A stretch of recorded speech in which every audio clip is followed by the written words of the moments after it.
Assalamualaikum warahmatullahi wabarakatuh. Pada video kali ini kita akan membahas materi fisika kelas 10 ya, yaitu bab dinamika gerak lurus. Nah, yang akan kita bahas pertama kali pada video kali ini adalah tentang hukum Newton. Nah, yang pertama kita lihat adalah hukum 1 Newton atau hukum Newton 1 ya. Bunyinya adalah setiap benda akan diam atau bergerak beraturan jika resultan atau jumlah gaya yang bekerja pada benda itu sama dengan 0. Secara matematis, hukum 1 Newton dinyatakan dengan sigma F atau ya sigma F sama dengan 0 atau sigma Fx sama dengan 0 jika benda tersebut bergerak searah sumbu X atau dia bergerak horizontal ya. Atau boleh juga kita tuliskan sigma Fy sama dengan 0 jika benda tersebut melakukan gerak vertikal. Baik vertikal ke atas ataupun vertikal ke bawah searah sumbu Y. Nah, ini adalah secara matematis ya. Secara matematis hukum Newton 1 itu dinyatakan. Nah, kapan jumlah gaya itu sama dengan 0? Nah, kita baca lagi. Gaya atau jumlah gaya akan sama dengan 0 jika benda itu dalam keadaan diam atau dia bergerak beraturan. Nah, katanya sini gitu ya. Apabila dia diam atau bergerak beraturan. Nah, jadi ini. Nah, dia akan diam jika benda itu tidak bergerak. Nah, benda yang tidak bergerak kita katakan dalam keadaan diam ya. Kalau benda berada dalam keadaan diam, artinya itu adalah tidak ada gaya yang bekerja di situ. Ingat lagi definisi gaya. Gaya itu adalah dorongan atau tarikan. Jadi kalau bendanya diam, otomatis kan tidak ada dorongan atau tarikan ya yang membuat benda itu bergerak. Makanya benda dikatakan dalam keadaan diam. Nah, atau bisa juga jumlah gayanya akan sama dengan 0 apabila benda tersebut melakukan gerak lurus beraturan. Nah, apabila dia melakukan gerak lurus beraturan. Ingat lagi konsep gerak lurus beraturan. Gerak lurus beraturan itu adalah gerak yang percepatannya sama dengan 0 dan kecepatannya selalu konstan atau selalu tetap. Artinya tidak terjadi perubahan kecepatan selama benda melakukan gerak, ya. Nah, jadi hukum 1 Newton ini berlaku untuk benda yang berada dalam keadaan diam atau dia sedang melakukan gerak lurus beraturan. Nah, sekarang kita lihat lagi untuk hukum 2 Newton. Nah, bunyi hukum 2 Newton itu katanya adalah percepatan yang timbul pada suatu benda karena pengaruh suatu gaya adalah sebanding dengan gaya tersebut dan berbanding terbalik terhadap massa tersebut. Secara matematis, hukum 2 Newton dinyatakan dengan sigma F akan sama dengan M kali A. Nah, kapan jumlah gaya? Kita tulis dulu lah keterangannya ya. Keterangan sigma F adalah gaya total atau jumlah gayanya. Satuannya adalah Newton, M itu adalah massa benda, satuannya adalah kilogram, dan A itu adalah percepatan benda, satuannya adalah meter per sekon kuadrat. Nah, kapan jumlah gaya itu sama dengan M kali A? Apabila benda melakukan gerak lurus berubah beraturan. Nah, ingat lagi ya, gerak lurus berubah beraturan itu adalah gerak yang memiliki kecepatan yang tidak tetap. Jadi kecepatan selama benda itu bergerak, kecepatannya bisa berubah-ubah. Bisa dipercepat atau bisa diperlambat. Nah, makanya sini dituliskan sigma F akan sama dengan M dikalikan dengan A. Nah, atau boleh juga kita tuliskan A akan sama dengan sigma F yang dibagi dengan M. Jadi kalau sigma F sama dengan M kali A, maka A akan sama dengan sigma F dibagi M. Nah, jadi kalau kita lihat ya posisinya A ini kan sejajar dengan gayanya, berarti dia berbanding lurus. Nah, jadi kalau kita baca lagi, A itu berbanding lurus atau sebanding, boleh ya, atau percepatan itu berbanding lurus atau sebanding dengan gayanya dan berbanding terbalik dengan massanya. Nah, itu maksudnya tadi bunyi hukum Newton yang kedua. Jadi ini terjadi pada benda yang melakukan gerak lurus berubah beraturan. Nah, yang ketiga, ada yang kita kenal dengan hukum 3 Newton. Nah, bunyinya itu adalah besar gaya aksi dan reaksi pada dua benda yang berbeda selalu sama tetapi berlawanan. Secara matematis, hukum 3 Newton dinyatakan dengan F aksi akan sama dengan min F reaksi. Gaya aksi akan sama dengan gaya F reaksi. Negatif menunjukkan bahwa arahnya berlawanan. Contoh yang paling gampang untuk penerapan hukum 3 Newton ini adalah misalkan kalau kalian memukul sebuah dinding gitu ya. Ketika kita memukul dinding, artinya kita memberikan aksi. pada dinding tersebut. Nah, kira-kira setelah memukul tangan kita akan terasa sakit. Ya, sudah pasti akan sakit ya. Kenapa? Karena dinding melakukan reaksi terhadap aksi yang kita berikan tadi. Kalau pukulan kita keras, otomatis nanti tangan kita akan lebih sakit lagi. Jadi, gaya yang kita berikan atau aksi yang kita berikan terhadap suatu benda, nanti dia akan sama juga dengan gaya yang atau besar gaya reaksinya atau gaya balasannya gitu ya. Kalau misalnya kalian memukul teman, pasti temannya akan balik memukul. Nah, tentu kalau kalian memukulnya ke kiri, tentu kan temannya akan balik memukul ke arah kalian ya, artinya arahnya akan berlawanan gitu. Nah, itulah yang di sini disebut dengan makanya di sini dituliskan tanda negatif. Maka gaya aksi akan sama dengan gaya reaksinya. Nah, supaya kalian lebih paham, kita langsung lihat untuk contoh soal. Soal yang pertama, sebuah benda bermasa 10 kg bergerak pada bidang datar yang licin. Kecepatan benda berkurang dari 30 meter per sekon menjadi 10 meter per sekon setelah bergerak selama 5 sekon. Tentukan besar dan arah gaya mendatar yang bekerja pada benda. Nah, kira-kira pada soal ini, benda yang bermasa 10 kg ini melakukan gerak apa? Gerak lurus beraturan kah? GLB kah atau GLBB? Ya, betul. Jawabannya adalah GLBB ya, gerak lurus berubah beraturan. Kenapa? Karena udah ketahuan di sini dari kecepatannya. Kecepatannya itu berubah dari 30 meter per sekon menjadi 10 meter per sekon. Artinya ada perlambatan di sini.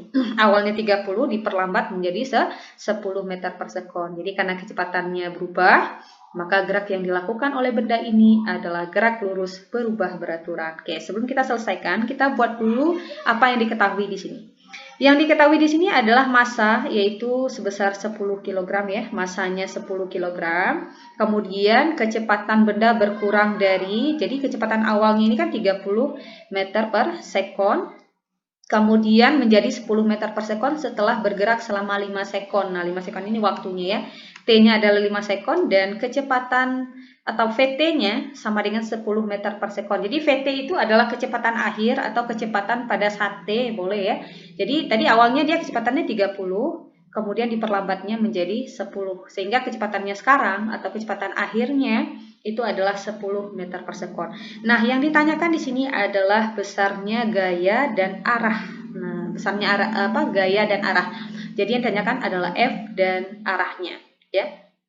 Nah, sekarang karena ini benda ini melakukan gerak lurus berubah beraturan, tentu saja kalian harus ingat rumus-rumus yang berlaku ya, yang bisa kita gunakan pada gerak lurus berubah beraturan. Yang pertama ada VT akan sama dengan V0 ditambah A kali T. Kemudian S sama dengan V0 kali T ditambah setengah AT kuadrat. Kemudian VT kuadrat sama dengan V0 kuadrat ditambah 2 kali A kali S. Nah, ini adalah rumus-rumus yang berlaku untuk gerak lurus berubah beraturan. VT tadi adalah kecepatan akhir, V0 kecepatan awal, kemudian A adalah percepatan, T itu adalah waktu, dan S itu adalah jarak tempuhnya. Ya, Oke. Yang ditanyakan di sini itu kan adalah gaya ya. Kira-kira kita gunakan untuk menentukan gaya, kita gunakan hukum Newton 1 kah, 2 kah, atau 3 kah? Hukum Newton yang kedua. Kenapa? Karena benda tadi sudah diketahui melakukan gerak lurus berubah beraturan. Katanya, ya, berdasarkan hukum Newton 2, sigma F, ya, atau boleh dituliskan F saja, sigma F atau F akan sama dengan M dikalikan dengan A. Jadi kalau kita ingin menentukan besar gaya yang bekerja pada benda, kita harus mencarinya dengan mengalihkan massa dan percepatan. Massanya sudah diketahui 10 kg, tetapi percepatannya belum diketahui sama sekali. Sehingga kita harus mencari percepatannya terlebih dahulu.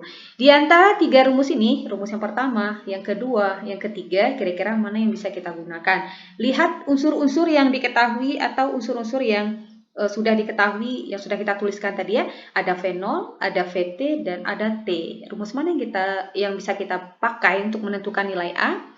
Nah, tentu saja yang pertama kan. Kenapa yang pertama? Karena unsur-unsurnya udah lengkap. Cuman A saja yang tidak diketahui karena yang ditanyakan, ya kan? VT-nya ada, V0-nya ada, T-nya juga ada. Rumus yang kedua bisa tidak digunakan. Nah, kalau rumus yang kedua ini tidak bisa digunakan karena harus ada jarak diketahui di sini, ya.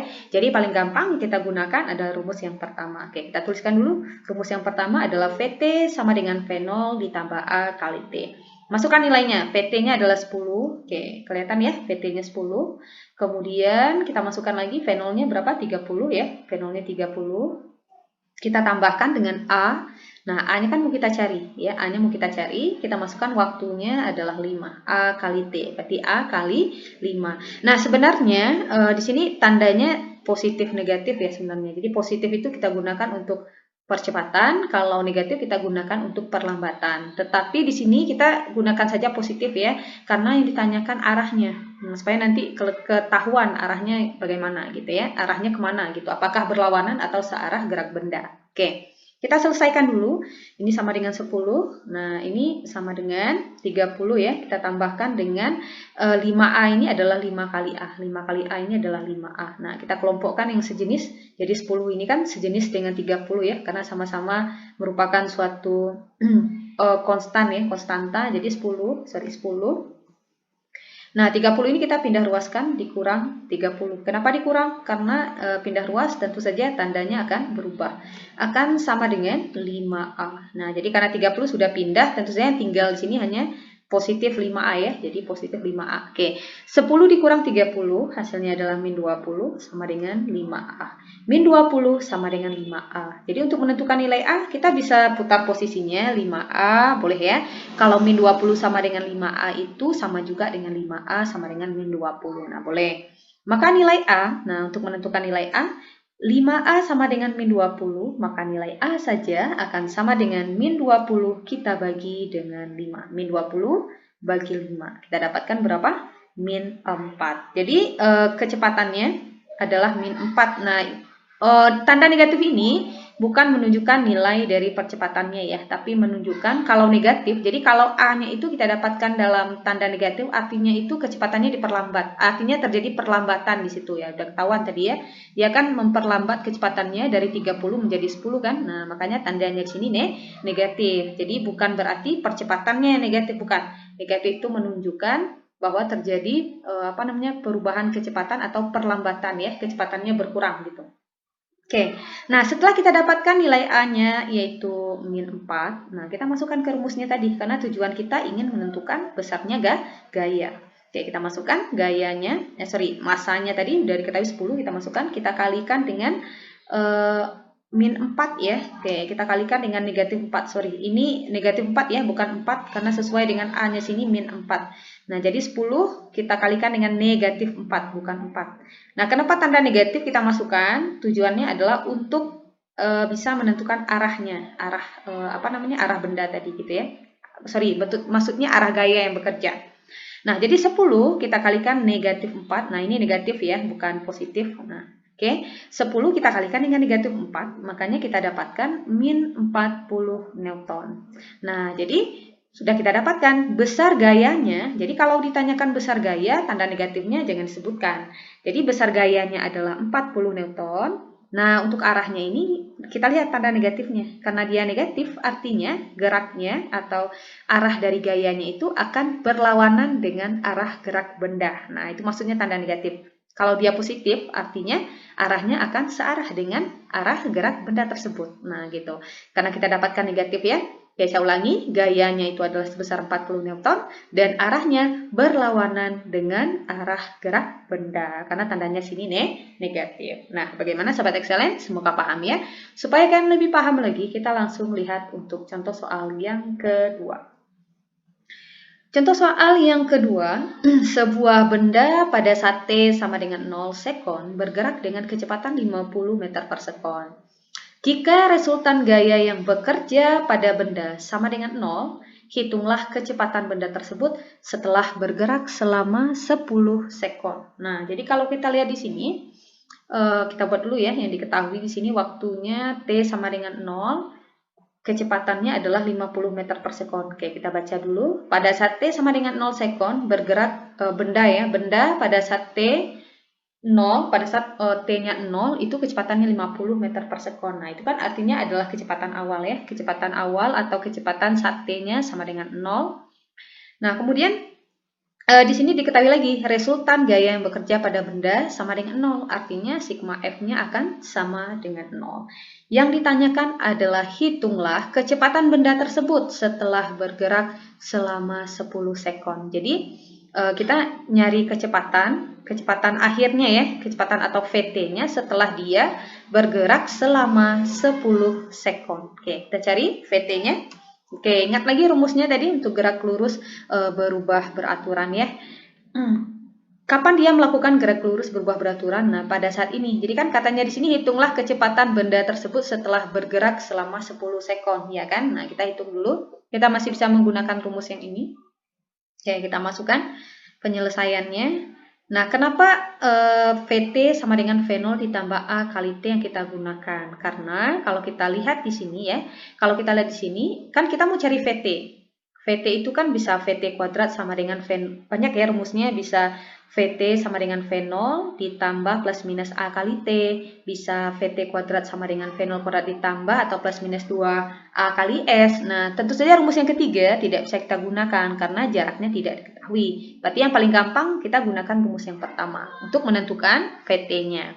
Oke, kita masukkan nilainya. V0-nya di sini adalah 50. Kemudian kita tambahkan dengan A-nya. Nah, kenapa A-nya di sini 0? Nah, kenapa A-nya di sini 0? Oke, saya jelaskan. Kita lanjutkan dulu ya. A-nya 0, T-nya di sini adalah, nah, T-nya jangan 0, karena yang ditanyakan itu adalah kecepatan saat waktunya 10. Makanya T-nya kalian ganti adalah 10. Oke, kita masukkan. Nah, 5.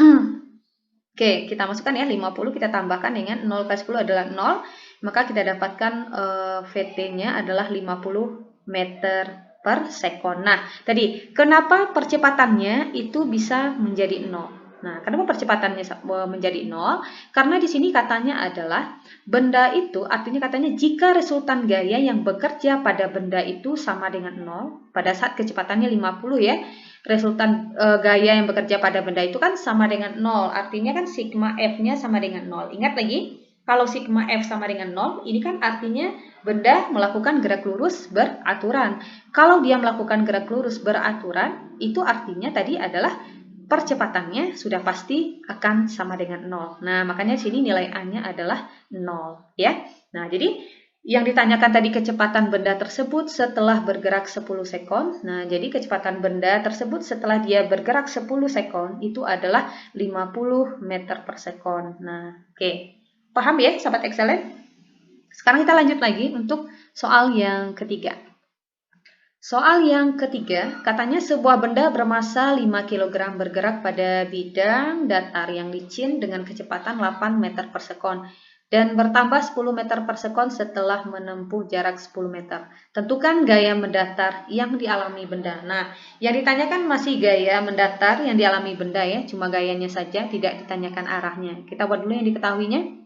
Masanya adalah 5 kg, bergerak pada bidang datar yang licin, kecepatannya, nah ini ada kecepatan awalnya adalah 8 meter per sekon, bertambah ya, jadi awalnya 8, bertambah menjadi 10, berarti itu VT-nya yang diketahui. Setelah menempuh jarak, nah jarak tadi disimbolkan dengan S, 10 meter. Tentukan gaya mendatar, berarti yang ditanyakan adalah F. Oke, kira-kira benda ini melakukan gerak apa? Gerak lurus berubah beraturan karena kecepatannya berubah dari 8 menjadi 10. Ingat lagi rumusnya. Nah, jadi rumus ini kalian harus ingat selalu ya. Oke, sekarang ini dia rumusnya. Nah, untuk menentukan nilai F ini, nah tentu saja rumusnya adalah karena dia melakukan gerak lurus berubah beraturan, kita masih bisa gunakan konsep hukum 2 Newton ya, bahwa gaya akan dicari atau akan bisa kita cari dengan mengalihkan massa dan percepatannya. Masanya sudah diketahui, percepatannya lah yang belum diketahui. Nah, kalian udah tahu kan? Berarti kita harus cari nilai percepatannya dulu. Kira-kira rumus mana yang bisa kita gunakan? Yang pertama, yang kedua, atau yang ketiga? Ya, yang bisa kita pakai adalah yang ketiga, ya kan? Karena VT-nya ada, V0-nya ada, S-nya ada, dan yang dicari adalah A. Yang kedua tidak bisa kita gunakan. Sebenarnya juga bisa ya, tapi ini mungkin agak lebih panjang nih caranya kalau kita gunakan rumus yang kedua. Karena kan waktunya tidak diketahui di sini. Jadi paling gampang kita gunakan rumus VT kuadrat sama dengan V0 kuadrat. ditambahkan dengan 2 kali A kali S. Masukkan nilai VT-nya adalah 10 kuadrat, VT-nya 10, sama dengan V0-nya 8 kuadrat. Kita tambahkan dengan 2, kalikan, nah A-nya kan mau kita cari ya, S-nya jaraknya udah diketahui 10. Nah gitu. Oke, tinggal kalian selesaikan. 10 kuadrat adalah 100, sama dengan 8 kuadrat adalah 64 ya, ditambah. Nah, ini tinggal kita kalikan. 2 kali 10, 20 kali A, berarti 20A. Nah, kelompokkan lagi. Oke, kita tulis dulu ya 100. Nah, 64 ini kita pindah ruas. Dia akan menjadi negatif 64 sama dengan 20A. Jadi 64-nya udah pindah ruas. Jadi di ruas kanan ini hanya tinggal 20A saja. 100 dikurang 64 adalah 36 sama dengan 20A, atau 20A sama dengan 36 ya.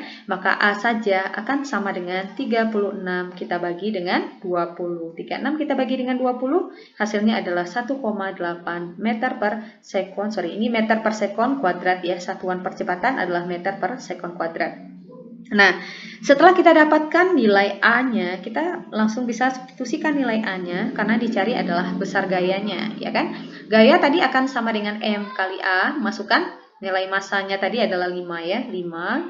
Kemudian kita kalikan dengan percepatan yang kita dapatkan adalah 1,8. Nah, 5 kali 1,8 jawabannya adalah 9 Newton. Maka besarnya gaya mendatar yang dialami oleh benda tersebut adalah 9 Newton. Nah, di sini tidak ditanyakan arahnya ya. Oke. Bagaimana Sobat Excellent? Semoga paham ya. Nah, supaya kalian lebih paham lagi, kita lihat lagi untuk contoh soal yang keempat. Contoh soal yang keempat, sebuah bola sepak yang masanya 0,5 kg bergerak ya, bukan bergerak dengan kelajuan 2 meter per sekon. Pemain sepak bola menendang searah gerakan bola dengan gaya 50 Newton. Tentukan jarak sentuhan kaki pemain agar kelajuan bola menjadi 4 meter per sekon. Kita buat dulu yang diketahui ada massa ya. Bola sepak massanya 0,5 kg bergerak dengan kelajuan ya. Kelajuan itu ya juga kecepatan. Maksudnya kelajuan itu simbolnya juga V ya. Jadi V0. Jadi dia bergerak dengan kecepatan awal atau kelajuan awalnya 2 meter per sekon. Kemudian ada gaya juga ya 50 Newton. Nah, berarti ini gayanya diketahui. Kemudian tentukan sentuhan jarak ya, jarak sentuhan kaki pemain agar kelajuan bola menjadi. Nah, ini kelajuannya awalnya 2, kemudian menjadi 4. Nah, berarti itu adalah VT-nya 4 meter per sekon. Yang ditanyakan adalah jarak, berarti nilai S-nya. Oke. Nah, ini kira-kira gerak apa yang dilakukan oleh benda? Masih gerak lurus berubah beraturan ya, karena kecepatannya berubah dari 2 menjadi 4. Kita ingat lagi rumusnya. Nah, ini dia rumusnya. VT ada 3 tadi rumusnya. Kira-kira rumus mana yang bisa kita gunakan? Yang bisa kita gunakan adalah yang lebih gampang. Yang mana? Yang pertama atau yang kedua atau yang ketiga? Yang ketiga ya, karena yang ditanyakan adalah S di sini, VT-nya ada, V0-nya ada, S-nya mau dicari, nah kita tinggal tentukan nilai A-nya saja. Oke, kita gunakan rumusnya, kita masukkan VT-nya 4 ya, 4 kuadrat, V0-nya adalah 2 ya, 2, masukkan 2 kuadrat ditambah 2 kali 100. Nah, dari mana dapat 100 ya? Oke, kita lihat ya, kenapa bisa dapat 100? Nilai A-nya. Oke, selesaikan dulu. Kita lanjut dulu ya. Oke. Kita dapatkan jaraknya sini 0,06 meter atau 6 cm. Nah, di sini. Nah, di sini ya, kenapa nilai A-nya itu bisa 100? Oke, kenapa nilai A-nya bisa 100? Untuk menentukan nilai A, kita bisa menghitungnya dari F sama dengan M kali A. Ya, kenapa F sama dengan M kali A? Ini adalah hukum Newton 2 karena dia melakukan gerak lurus berubah beraturan. Oke, F-nya diketahui 50 ya, M-nya 0,5 kita kalikan dengan A. Nah, jadi 0,5A atau 50 sama dengan 0,5A atau boleh juga kita tuliskan 0,5A sama dengan 50. Maka A saja akan sama dengan 50 kita bagi dengan 0,5. Makanya A-nya kita dapatkan 100. Nah, makanya di sini A-nya kita tuliskan 100. Nah, 100 ya, kita kalikan dengan S-nya. Nah, jadi 4 kuadrat adalah 16. 2 kuadrat adalah 4 ditambah 2 kali 100 adalah 200 kali S berarti 200S. Nah, ini pindah ruas 16 Oke, 4-nya pindah ruas jadi negatif 4 sama dengan yang tinggal 200S. 16 dikurang 4 adalah 12 sama dengan 200S. Atau boleh juga dituliskan 200S sama dengan 12. Maka S saja akan sama dengan 12 dibagi 200. 12 dibagi 200 adalah 0,06.